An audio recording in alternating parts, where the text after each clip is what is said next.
아내가 떠난 건 작년 봄이었습니다. 35년을 한 이불 덮고 살았어요. 젊을 땐 그 잔소리가 귀에 딱지가 앉을 정도로 싫어서 일부러 늦게 들어가기도 했고, 가끔은 나 혼자 편하게 살아봤으면 좋겠다는 철없는 생각도 했었죠. 그런데 진짜 혼자가 되어보니 알겠더군요. 집이라는 게 벽지에 바른 풀이 말라가는 소리까지 들릴 정도로 고요할 수 있다는 거요. 저녁 6시, 해가 뉘엿뉘엿 넘어가면 집안의 어둠이 짐승처럼 기어들어왔어요. 예전엔 어두운 거실, 멍하니 앉아있으면 아내가 불을 켜며 아직도 그러고 있어요? 밥 먹기 씻어요. 하고 소리를 질렀거든요.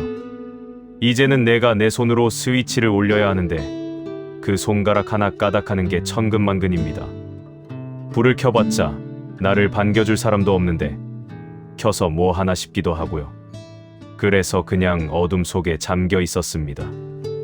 내가 살아있는 건지 그저 가구처럼 놓여있는 건지 그것도 구분이 안 가는 밤들이 길었습니다. 어미 49제도 끝나기 전이었습니다. 셋 다 왔더군요. 오랜만에 자식들 얼굴 보니 반갑기도 하고 밥이라도 한 끼 먹여보내야겠다 싶어 주방으로 가려는데 큰 놈이 내 옷소매를 잡더군요. 아버지, 드릴 말씀이 좀 있어서요. 그래, 무슨 말이냐. 배고플 텐데 밥부터 먹고 하지. 아니요, 아버지, 밥이 문제가 아니라요. 아버님 명의로 된 강남 빌딩이랑 이 아파트 말이에요. 그래요, 아버지. 지금 정리 안 해두시면 나중에 상속세로 다 날아가요. 국세청이 얼마나 무서운데요. 미리미리 증여를 해두시든 명의를 넘기시든 하셔야 저희도 대비를 하죠. 가슴엔 아직도 어미 보낸 구멍이 뻥 뚫려서 찬바람이 숭숭 지나가는데 저것들 눈엔 내 슬픔보다 내 빌딩이 먼저 보였나 봅니다. 아니, 어쩌면 내가 언제 죽을지 몰라 조바심이 났던 걸지도 모르죠. 그래서 지금 당장 도장이라도 찍어달라는 거냐? 에이, 아버지. 누가 도장 찍어달래요? 저희가 아버지 걱정돼서 그러죠. 아버님 혼자 관리하시기 힘드시니까 저희가 좀 나눠서 맡겠다는 거 아닙니까? 나를 걱정한다고요? 그 말이 어찌나 가증스럽게 들리던지. 하지만 화도 안 나더라고요. 그냥 서글펐습니다. 내가 저것들 입에 고기 넣어주고 남부럽지 않게 키우겠다고 평생 밖에서 사람들에게 굽신거리며 번 돈인데 저것들에겐 그저 정리해야 할 숫자일 뿐이었던 겁니다. 그날 밤 애들 보내고 혼자 소주 한 잔 했습니다. 아내의 영정 사진 앞에 한 잔 놓고 나 한 잔 마시고 여보, 당신이 애들을 참 잘 키웠어. 아비 죽기도 전에 재산 싸움 안 나게 미리미리 챙기러 오는 거 봐. 아주 기특하지. 대답 없는 사진을 보며 낄낄거리다 보니 눈물이 핑 돌 때요. 그날 결심했습니다. 내 남은 인생 저것들 계산기 소리 들으면서 마감하진 않겠다고요. 그런데 그게 참 마음처럼 쉽지가 않더군요. 고독이라는 놈이 그렇게 사람을 약하게 만들 줄은 몰랐거든요. 자식놈들이 다녀간 뒤로 집은 더 추워졌습니다. 그 녀석들이 남기고 간 건 효심이 아니라 내 재산을 둘러싼 서늘한 계산서뿐이었으니까요. 보다 못한 딸년이 반강제로 나를 집 밖으로 밀어냈습니다. 혼자 있으면 병난다고 요양센터니 문화 프로그램이니 하는 곳들을 등록해 주더군요. 처음엔 가기 싫었습니다. 쭈글쭈글한 노인네들 모여서 억지로 웃고 박수치는 꼴이 보기 싫었거든요. 그런데 막상 가보니 알겠더군요. 거기 모인 사람들도 다 나처럼 그 지독한 정막을 피해서 도망쳐 나온 사람들이라는 거요. 하지만 나는 거기서도 겉돌았습니다. 구석 자리에 앉아 사람들이 웃고 떠드는 걸 구경만 했죠. 마치 나만 다른 세상에 뚝 떨어진 섬처럼요. 그러던 어느 날이었습니다. 여느 때처럼 구석 창가에 앉아 떨어지는 낙엽이나 새고 있는데 옆에 누가 조용히 앉더군요. 보통 직원들은 옆에 앉으면 어디서 왔느냐, 자식은 몇이냐 묻기 바쁜데 이 여자는 말이 없었습니다. 그냥 내 옆에 앉아서 내가 보는 창밖을 똑같이 보고 있더군요. 한참을 그렇게 있었을까요? 그 여자가 아주 나직하게 입을 뗐습니다. 오늘 날씨가 참 좋네요. 바람도 적당히 시원하고 그게 다였습니다. 무슨 대단한 위로를 한 것도 아닌데 이상하게 그 한마디가 가슴에 툭 걸립디다. 박수정이라고 했습니다. 48살로 요양원에서 일하고 있다고 했어요. 그 뒤로 우리는 종종 마주쳤습니다. 그 여자는 나를 대할 때 비굴하게 웃지도 않았고 그렇다고 부담스럽게 친한 척을 하지도 않았어요.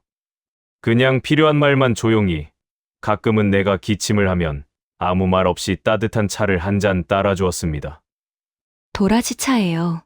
어르신 목소리가 좀 잠기신 것 같아서. 김이 모락모락 나는 찻잔을 두 손으로 감싸 쥐는데 왈칵 눈물이 날 뻔했습니다. 참 오랜만이었습니다. 누군가가 나를 돈줄이나 늙은 아비가 아니라 그저 기침하는 한 사람으로 봐주고 챙겨준다는 느낌. 아내가 떠나고 처음 느껴보는 감각이었죠. 내 이성이 말했습니다. 진철아, 정신 차려라. 너랑 30살이나 차이 나는 여자가 왜 너한테 잘해주겠냐. 다 이유가 있는 거다. 하지만 내 마음은 그 경고를 비웃었습니다. 사막에서 목말라 죽어가는 사람에게 그 물이 오아시스인지 독이 든 성배인지는 중요하지 않거든요. 일단 마시고 살아야 하니까. 그 여자의 손길이 닿을 때마다, 그 여자가 내 넥타이를 매만져줄 때마다, 내 집안에 그 여자의 살구색 향수 냄새가 퍼질 때마다 나는 알고 있었습니다. 이 온기가 가짜일지도 모른다는 걸. 하지만 그 가짜 온기가 없으면 나는 당장이라도 숨이 막혀 죽을 것 같았습니다. 일은 넘은 영감이 인생 마지막 도박을 시작한 거죠. 수정 씨가 우리 집으로 들어오고 나서 가장 먼저 달라진 건 냄새였습니다. 아내가 떠나고 나서 이 큰 집엔 오직 먼지 냄새와 소독약 냄새뿐이었거든요. 그런데 이제는 아침마다 고소한 밥 냄새가 나고 보글보글 된장찌개 끓는 소리가 거실을 채웁니다. 현관에 나란히 놓인 내 구두와 그 여자의 작은 구두 하나. 별것 아닌 그 풍경이 어찌나 마음을 꽉 채우던지. 35년을 그렇게 살았으면서도 다시 그 온기를 느끼니 마치 처음 연애를 시작한 소년처럼 가슴이 뛰뛰다. 70이 넘어서 주책이라고요? 맞습니다. 근데 있죠. 사람 마음이라는 게 나이를 먹는다고 같이 늙는 건 아니더라고요. 거울 앞에 서서 넥타이를 고르는 내 모습이 생소하면서도 즐거웠습니다. 참 오랜만이었습니다. 누군가에게 잘 보이고 싶어 거울을 닦아본 게 말이죠. 수정 씨는 참 세심한 사람이었습니다. 내가 밥을 평소보다 조금만 적게 먹어도 어르신, 어디 불편하세요? 하고 묻고 밤에 잠을 좀 설친 것 같으면 무슨 걱정 있으세요? 하며 내 안색을 살핍니다. 내 자식들은 한 번도 묻지 않았던 질문들이었습니다. 그놈들은 내가 얼마나 가졌는지, 언제 줄 건지만 궁금해했지. 내가 오늘 하루를 어떻게 견뎠는지는 관심조차 없었으니까요. 그런데 이 여자는 나를 돈이 아니라 사람으로 봐주더군요. 나를 보고 내 말을 들어주고 내 건강을 걱정해주는 그 눈빛. 솔직히 말하면 나는 그때 완전히 넘어갔습니다. 이 사람 없이는 이제 하루도 못 살겠다 싶었죠. 하지만 평화는 오래가지 않았습니다. 자식놈들이 냄새를 맡은 거죠. 셋이 한꺼번에 들이닥친 그날, 집안 분위기는 순식간에 얼음장처럼 변했습니다. 아버지, 진짜 제정신이세요? 이 여자가 누군 줄 알고 집에 들여요? 아버지, 이거 사기예요. 요새 이런 식으로 노인네들 등쳐먹는 년들이 얼마나 많은데 당장 내보내요. 수정 씨는 고개를 숙인 채 부들부들 떨고 있었습니다. 그 가녀린 어깨가 떨리는 걸 보는데 피가 거꾸로 솟더군요. 평소엔 안부 전화 한 통 없던 것들이 내 곁에 누군가 생기자마자 재산 뺏길까봐 달려온 꼴이라니. 조용히 못해. 너희가 언제부터 나를 그렇게 걱정했다고 이 난리들이야.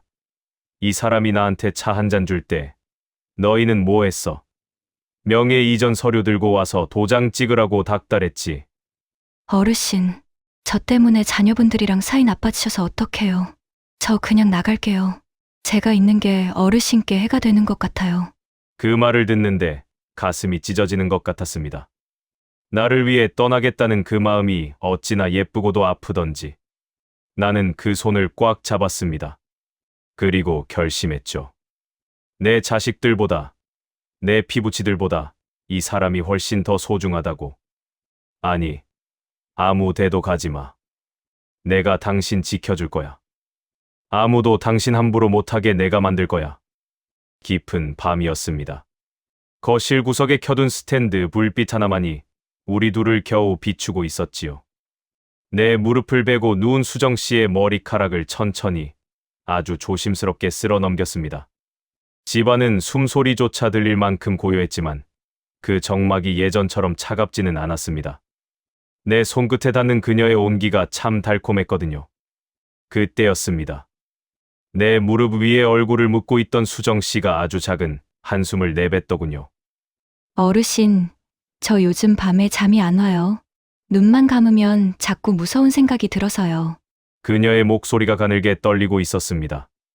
나는 그녀의 어깨를 토닥이며 물었습니다. 왜 그러냐고, 또 우리 애들이 와서 못 살게 구느냐고. 다시는 집 근처에 얼씬도 못하게 하겠다고 달래주었지요. 그러자 그녀가 고개를 들어 나를 애처롭게 바라보더군요. 눈가엔 이미 이슬이 맺혀 있었습니다. 아니요, 그런 게 아니라 그냥 제 처지가 너무 서글퍼서요. 지금은 어르신이 곁에 계시니까 괜찮지만 나중에, 정말 나중에 어르신마저 안 계시면 저는 어떻게 될까요? 혼인신고도 안 된 상태에서 자제분들이 저를 가만두겠어요? 당장 길거리로 쫓아내겠죠. 그녀는 내 가슴팍에 얼굴을 묻고는 파르르 떨었습니다. 자기는 어르신 돈 보고 여기 온 게 아니라고. 그저 남은 인생 조용히 모시고 싶은 것뿐인데 세상 사람들도 자식들도 자기를 사기꾼 보듯 하는 게 너무 아프다고 울먹였죠.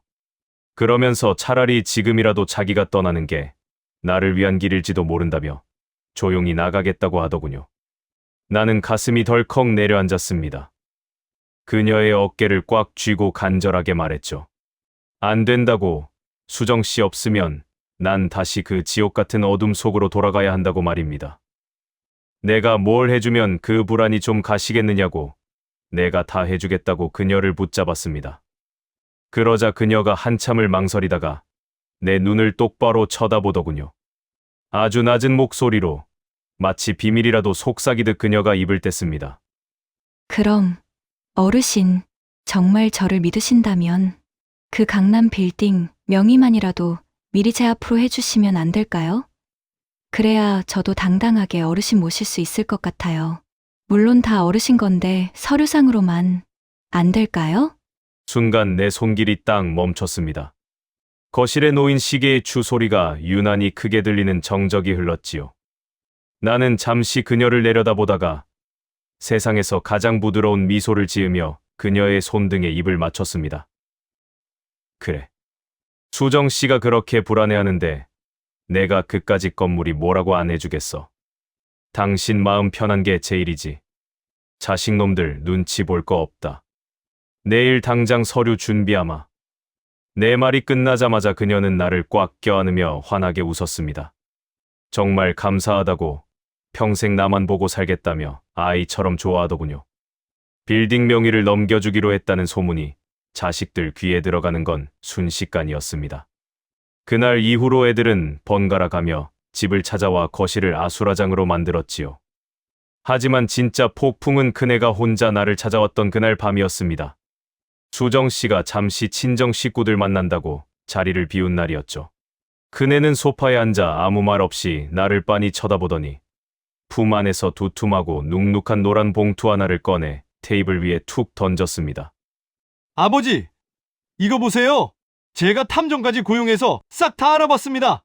큰아들이 내던진 노란 봉투가 테이블 위에서 툭 하고 비릿한 소리를 내며 멈췄습니다. 눅눅한 종이 냄새가 코끝을 찔렀고 그 안에서 쏟아져 나온 사진들은 내 시야를 어지럽게 만들었습니다. 사진 속 수정 씨는 내가 알던 그 수수한 여자가 아니었습니다. 화려한 조명 아래서 붉은 와인 잔을 들고 이름 모를 사내의 어깨에 기대어 곁에 섞인 웃음을 짓고 있는 여자. 그 얼굴은 수정 씨 얼굴은 맞았지만 어쩐지 낯설게 느껴졌습니다. 이게 다냐? 지금 명예 이전 못하게 하려고 이런 조잡한 것까지 만들어 온 거야? 너희가 내 빌딩 뺏길까봐 생사람 잡는 거 내가 모를 줄 알아? 이거 다 조작한 거 아니냐고? 내 낮은 목소리에 큰아들의 얼굴이 단숨에 시뻘겋게 달아올랐습니다. 녀석은 억울함에 목줄기까지 핏대를 세우며 내 어깨를 거칠게 흔들더군요. 아버지! 이게 지금 조작으로 보이세요? 이 여자, 아버지만 노리는 게 아니냐고요? 제발 눈 좀 뜨세요. 아버지! 닥쳐라! 너희는 지금 아비 돈이 탐나서 이 사람을 모함하고 있는 거야. 사진! 요즘 세상에 이런 거 만드는 게 일도 아니라뇨! 나는 안 믿는다. 아니, 못 믿어! 나는 소파에서 일어나 녀석을 향해 삿대질을 하며 고함을 질렀습니다. 내 목소리는 분노로 갈라졌고 눈에는 핏발이 섰지요. 녀석의 눈에는 내가 완전히 이성을 잃은 늙은이로 보였을 겁니다. 나는 헉헉거리는 숨을 몰아쉬며 녀석의 눈을 똑바로 노려봤습니다. 너희는 내가 그 긴 세월 얼마나 외로웠는지 알아? 어미 가고 나서 밤마다 그 넓은 침대에 혼자 눕는 게 얼마나 소름 끼쳤는지 아냐고. 불끄기가 무서워 뜬 눈으로 밤을 지새우던 날들이 수천 날이다. 그런데 수정 씨 옆에 있으면 비로소 숨이 쉬어진단 말이다. 설령 저 사진이 진짜라서 그 사람이 내 돈 보고 내 옆에 있는 거라 해도 난 상관없어. 그 돈 써서 내가 잠시라도 행복하다는데 그게 뭐가 문제냐? 내가 그 돈 아껴서 무덤까지 싸질러지고 가랴? 내 처절한 외침에도 큰아들의 눈빛은 차갑기만 했습니다. 녀석의 시선은 바닥에 팽개쳐진 사진이 아니라 오로지 테이블 구석에 놓인 명예 이전 서류 뭉치에만 꽂혀 있더군요. 나는 가슴 한구석이 서늘하게 무너져 내리는 것을 느끼며 녀석을 향해 마지막 애원하듯 아니 매달리듯 물었습니다. 그러면 정 불안하면 이렇게 하자. 빌딩은 없던 걸로 해. 그건 너희 다 가져. 대신 저기 변두리에 있는 작은 아파트 하나. 그거 하나만 수정 씨 이름으로 해주마. 나 그렇게라도 그 사람 내 옆에 둬야겠다. 그 정도면 너희도 입 다물겠지? 아비 마지막 소원이라는데 그건 해줄 수 있잖니. 내 말이 떨어지기가 무섭게 큰아들의 입에서 기다렸다는 듯 또 날카로운 말이 튀어나왔습니다. 아버지, 그것도 법적으로 나중에 상속 문제가 얽히거든요. 괜히 저희 형제들끼리 분쟁 생기는 거 아버지도 원하지 않으시잖아요. 지금은 저희를 위해서가 아니라 아버지를 위해서 드리는 말씀이에요. 분쟁. 나는 그 단어를 입안에서 조용히 씹어보았습니다. 아비가 시퍼렇게 살아있는데 저놈들은 벌써 내가 죽고 난 뒤에 자기들끼리 치고받고 싸울 계산부터 하고 있었습니다. 아비가 사기를 당하는 것보다 제 주머니로 들어올 아파트 한 채가 날아가는 게 더 무서웠던 겁니다. 아버지를 위해서라는 그 가증스러운 말 뒤에 숨은 탐욕이 거실의 공기를 더럽히고 있었습니다. 분쟁이라. 내 재산 내가 주겠다는데 분쟁이 왜 생겨? 결국 너희도 내 걱정이 아니라 돈 때문이었구나. 내가 행복하든 말든 너희는 그저 너희 몫이 줄어들까봐 그게 겁이 났던 거야. 나는 떨리는 손으로 바닥에 떨어진 봉투를 큰아들 쪽으로 천천히 밀어주었습니다. 가슴 속에서 무언가 툭 하고 끊어져 나가는 기분이 들었지만 나는 끝까지 녀석을 향해 도끼 서린 눈을 거두지 않았습니다. 나가. 아버지, 제발 제 말 좀. 나가라고 했다. 다시는 내 집 문턱 넘을 생각 마라. 내 불호통의 큰아들은 결국 분노를 이기지 못한 채 문을 쾅 닫고 나갔습니다. 현관문이 닫히는 소리가 거실에 길게 메아리 쳤고 집안은 다시 죽은 듯한 고요 속으로 가라앉았습니다. 나는 주저앉듯 소파에 몸을 묻었습니다. 참으로 비참하고도 적막한 밤이었습니다. 나는 거실의 불을 끄지 않은 채 뜬 눈으로 새벽을 기다렸습니다. 어미 가고 나서 가장 무서웠던 건 불 꺼진 집의 적막이었는데 오늘 밤은 그 적막보다 내 옆에 아무도 없다는 확신이 더 차갑게 가슴을 파고들었습니다. 명예 이전 당일의 아침. 조수석에 앉은 수정 씨는 아침 햇살을 받으며 어느 때보다 화사하게 웃고 있었지요.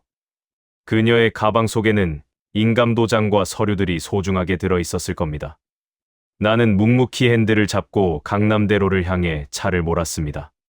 수정 씨는 창밖을 보며 콧노래를 흥얼거리다 내 손등 위에 자신의 손을 살포시 겹쳤습니다. 어르신, 정말 감사해요. 저 정말 어르신 실망시키지 않고 평생 보필할게요. 그녀의 목소리는 달콤했고 손길은 따뜻했습니다. 나는 그 손을 뿌리치지 않고 가만히 둔 채 신호 대기에 걸려 멈춰섰습니다. 그리고 고개를 돌려 그녀의 옆모습을 물끄러미 바라봤지요. 나는 나지막하게 입을 뗐습니다. 수두정 씨. 네, 어르신. 당신은 참 치밀했어. 내 외로움이 어디쯤인지, 어느 구석을 건드려야 내가 무너지는지 정확히 알고 있더군. 근데 말야, 수정 씨. 평생 돈을 쥐고 버텨온 사람들에겐 아주 기분 나쁜 재주가 하나 있단다. 눈앞에 사람이 나를 보고 있는지, 아니면 내 뒤에 서 있는 숫자를 보고 있는지 귀신같이 가려내는 눈이지. 내 말에 수정 씨의 미소가 아주 미세하게 경직되었습니다. 나는 가속 페달을 밟으며 말을 이었습니다. 당신이 처음 내 명예 이야기를 꺼내던 그 순간, 그 달콤하던 밤 냄새가 순식간에 비릿한 돈 냄새로 바뀌더구나. 당신은 내 결핍을 파고들었다고 생각했겠지만, 사실은 지난 수십 년간 내가 사업판에서 갈아온 직감의 칼날을 건드린 거야. 그 시선이 나를 향한 건지, 내 건물을 향한 건지. 나는 당신이 입을 때는 그 찰나에 이미 다 읽어버렸거든. 차가 향한 곳은 약속했던 변호사 사무실이 아니었습니다. 강남경찰서 정문 앞에 차를 세웠을 때 수정 씨의 얼굴에서 웃음기가 순식간에 증발하는 것을 나는 놓치지 않았습니다. 어르신, 여기가 어디예요? 변호사 사무실은 저 앞 건물이잖아요. 내려라. 내가 그토록 원하던 명예 대신 내가 앞으로 머물 주소를 알려주러 왔으니까. 나는 차분하게 시동을 끄고 차 문을 잠갔습니다. 수정 씨의 눈동자가 갈피를 못 잡고 흔들리더군요. 당황해서 내 팔을 붙잡는 그녀의 손을 나는 이번엔 아주 차갑게 떼어냈습니다. 그리고 내 품 안에서 노란 봉투가 아닌 훨씬 더 두툼하고 빳빳한 파일 하나를 꺼내 보여주었습니다. 내 남편 최준혁이 지금 안산에서 도박 빚에 쫓기고 있더구나. 내가 이번에 내 빌딩 명예 넘겨받으면 바로 팔아치우고 같이 해외로 튈 계획이었다면서? 수정 씨의 얼굴이 흙빛을 넘어 창백하게 질렸습니다. 어르신, 그게 무슨 말씀이세요? 누가 그런 말도 안 되는. 조작. 아니, 이건 조작이 아니야. 내가 지난달에 준혁이 만나서 내 약점 잡을 거 없나 의논하던 녹취록부터 너희가 그동안 거쳐간 노인네들 명단까지 싹 다 여기 들어있거든. 그네가 가져온 사진들은 말이다. 수정아. 내가 너한테 미끼로 던져준 것들이야. 자식놈들 시험하는 김에 너라는 인간의 바닥이 어딘지 보고 싶어서. 나는 그녀를 똑바로 응시했습니다. 더 이상 외로움에 떨던 힘없는 노인의 눈이 아니었습니다. 수십 년간 사업판의 거친 파도를 넘으며 사람의 속을 꿰뚫어 보던 노회한 사냥꾼의 눈이었지요. 니들이 나를 너무 우습게 봤어.